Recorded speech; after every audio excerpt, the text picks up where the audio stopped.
ہمارے معزز سامعین، حضرت ویال بن عبید بیان فرماتے ہیں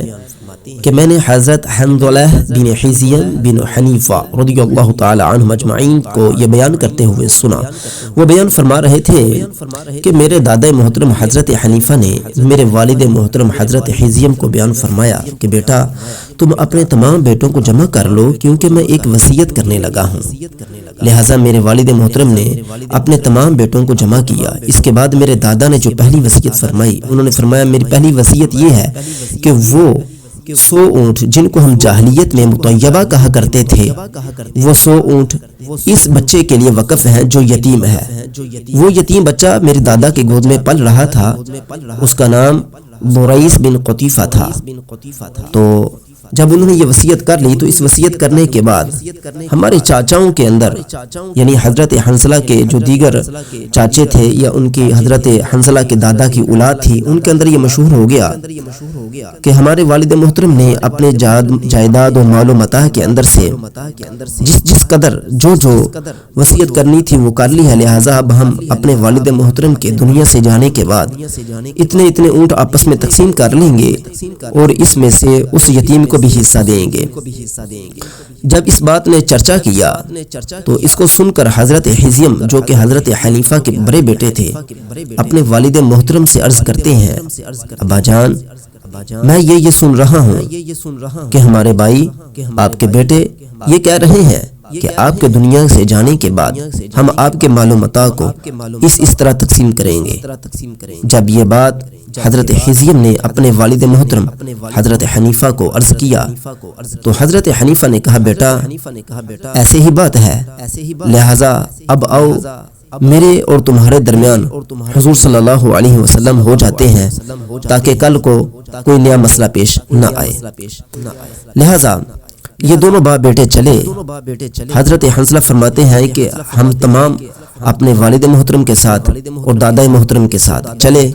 اور رسول اللہ صلی اللہ علیہ وسلم کی بارگاہ مقدسہ میں پہنچے۔ جب ہم حضور صلی اللہ علیہ وسلم کی بارگاہ میں پہنچے تو آپ علیہ الصلاۃ والسلام بیٹھے ہوئے تھے، تشریف فرما تھے۔ جب ہم آ رہے تھے تو رسول اللہ صلی اللہ علیہ وسلم نے اپنے پاس قریب اصحاب کو فرمایا یہ کون آ رہے ہیں؟ تو صحابہ نے عرض کیا یہ حضرت حنیفہ ہیں، اونٹوں والے جن کے جنگل کے اندر بادیہ کے اندر جن کے سب سے زیادہ اونٹ ہیں، یہ وہ آ رہے ہیں۔ اور ان کی دائیں طرف ان کے بڑے بیٹے ہیں حضرت حزیم، اور ان کی بائیں طرف جو ہیں ان کے بارے میں ہمیں معلوم نہیں۔ حضور سید عالم صلی اللہ علیہ وسلم کے استفسار فرمانے کے بعد جب صحابہ نے عرض کر لیا تو اس کے بعد ہم جب حضور صلی اللہ علیہ وسلم کے پاس بالکل قریب پہنچے تو میرے دادا محترم حضرت حنیفہ نے حضور صلی اللہ علیہ وسلم کی بارگاہ میں سلام پیش کیا۔ سلام پیش کرنے کے بعد میرے والد محترم حضرت حزیم نے بھی سلام پیش کیا۔ حضور صلی اللہ علیہ وسلم نے فرمایا کیسے آنا ہوا؟ تو ان تمام نے یعنی میرے دادا اور میرے بابا نے عرض کیا، اور بالخصوص میرے دادا نے یعنی حضرت حنیفہ نے عرض کیا مجھے یہ میرا بیٹا اپنے بیٹے کے ران پر ہاتھ مارا اور کہا، ہاتھ مار کر کہا یہ مجھے آپ کی بارگاہ میں لایا ہے، یعنی حضرت حزیم مجھے آپ کی بارگاہ میں لائے ہیں۔ حضور سید عالم صلی اللہ علیہ وسلم نے فرمایا ہاں کیا یہ حزیم نہیں؟ حضرت حنیفہ نے عرض کیا جی ہاں یا رسول اللہ یہ حزیم ہے، یعنی کہ حزیم حضور صلی اللہ علیہ وسلم کے چونکہ یہ اصحاب تھے تو حضور کی بارگاہ میں جانے پہچانے ہوئے تھے۔ ویسے بھی حضور صلی اللہ علیہ وسلم کو اللہ تعالیٰ نے اس قدر علم عطا فرمایا ہے کہ آپ ہر شقی سعید، ہر سعید و شقی کو جانتے ہیں، ان کے نام تک جانتے ہوتے ہیں۔ تو رسول اللہ صلی اللہ علیہ وسلم نے فرمایا ہاں تو کیا ہوا؟ تو حضرت حنیفہ نے عرض کیا یا رسول اللہ صلی اللہ علیہ وسلم میرے پاس جنگل کے اندر 1000 اونٹ ہیں، 40 گھوڑے ہیں، مکانات ہیں، ان کے اندر مال و زر ہے۔ میں یہ چاہتا ہوں اور مجھے خوف ہے کہ کہیں میں اس حالت میں فوت ہو جاؤں کہ میں ان تمام مال و متاع کے اندر اللہ تعالیٰ کی حدود کو، اللہ تعالیٰ کے احکامات کو نافذ نہ کر سکوں۔ لہٰذا میں نے چاہا کہ میں اپنی زندگی کے اندر ہی اس کے اندر وصیت کر جاؤں، تو میں نے اپنے اس یتیم کے لیے جن کا نام دریس تھا اور حضرت حنیفہ کی گود میں پل رہا تھا، ان کے لیے حضرت حنیفہ نے عرض کیا یا رسول اللہ میں نے ان کے لیے اپنے 100 اونٹ جن کو جاہلیت میں ہم مطیبہ کہا کرتے تھے ان کے لیے میں نے بطور صدقہ کر دیے ہیں۔ معزز سامعین، جب رسول اللہ صلی اللہ علیہ وسلم نے یہ الفاظ سنے کہ 100 اونٹ صدقہ کیے گئے ہیں، حضور صلی اللہ علیہ وسلم کا چہرہ مبارک متغیر ہو گیا، آپ سرکار اپنے گھٹنوں کے بل بیٹھ گئے اور فرمایا لا الہ الا اللہ، وصیت 10 میں ہے یا 15 میں، نہیں تو 20 میں، نہیں تو 25 میں، نہیں تو 30 میں،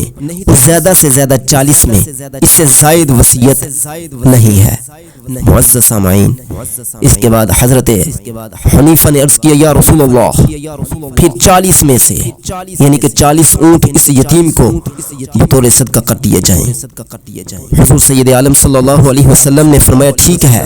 اس کو دے دیے جائیں۔ اس کے بعد رسول اللہ نے فرمایا اے حنیفہ یہ یتیم ہے کون؟ عرض کیا یا رسول اللہ یہ ہے وہ بچہ،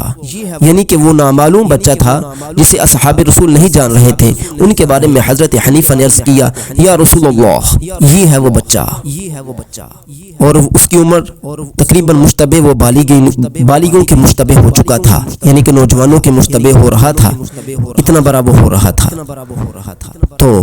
اس کے بعد حضور صلی اللہ علیہ وسلم نے دیکھا کہ اس نابالغ بچے کے پاس ایک ڈنڈا ہے، تو حضور نے فرمایا اس کا ڈنڈا تو بڑا مضبوط ہے۔ اس کے بعد حضرت حنظلہ فرماتے ہیں جب رسول اللہ صلی اللہ علیہ وسلم نے فیصلہ فرمایا تو ہم سب اٹھ کر اپنے اپنے مال و متاع کے اندر چلے گئے، یعنی کہ جو تقسیمات اونٹوں کی ہونی تھی میرے چاچاؤں کے درمیان میں، میرے والد محترم کے درمیان میں، ہمارے درمیان میں، وہ سارے کے سارے اپنے اپنے حصوں میں چلے گئے۔ لیکن جاتے جاتے میرے والد محترم حضرت حیثیم نے عرض کیا یا رسول اللہ صلی اللہ علیہ وسلم میری بہت سی اولاد ہے، ان میں کچھ جوان ہیں جن کے داڑھی ہے اور کچھ چھوٹے ہیں۔ حضرت حنظلہ فرماتے ہیں میں سب سے چھوٹا تھا، حضرت حنظلہ فرماتے ہیں میں سب سے چھوٹا تھا، تو میرے والد محترم حضرت حیثیم نے مجھے رسول اللہ صلی اللہ علیہ وسلم کی بارگاہ میں پیش کیا اور عرض کیا یا رسول اللہ میرے اس بچے کے لیے برکت کی دعا کیجئے۔ رسول اللہ صلی اللہ علیہ وسلم نے اپنا مبارک ہاتھ میرے سر پر پھیرا اور فرمایا اللہ اس میں برکت عطا فرما۔ حضرت حنظلہ فرماتے ہیں اللہ تعالیٰ نے مجھے اس قدر برکت عطا فرمائی کہ راوی بیان کرتے ہیں، حضرت ضیال بیان کرتے ہیں کہ ہم جب بھی حضرت حنظلہ کو دیکھتے ہیں کہ ان کے پاس کوئی بھی ایسا شخص آتا ہے جس کے چہرے پر ورم ہو، زخم ہو، گہرے سے گہرا زخم ہو، کوئی بکری ہو اس کے تھنوں میں زخم ہو، یعنی لا علاج زخم ہو جسے آج کی دنیا میں ہم کینسر بھی کہہ سکتے ہیں، تو حضرت ضیال بن عبید فرماتے ہیں میں دیکھتا ہوں کہ حضرت حنظلہ رضی اللہ تعالی عنہ اس کے اوپر ہاتھ پھیرتے ہیں اور ہاتھ پھیرنے سے پہلے اپنے ہاتھ پر تھپکارتے ہیں، یعنی کہ تھوڑا سا تھوک کرتے ہیں، تھوک مارتے ہیں اور اس کے بعد اپنے ہاتھ کو اس زخم کے اوپر پھیرتے ہیں اور کہتے ہیں بسم اللہ علی اثر یدی رسول اللہ صلی اللہ علیہ وسلم، یعنی اللہ تعالیٰ کے نام سے شروع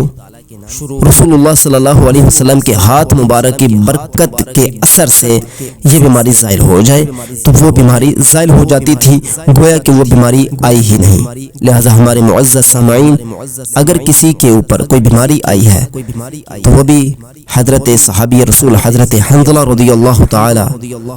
عنہ سرکار کا نام لے حضور صلی اللہ علیہ وسلم کا نام لے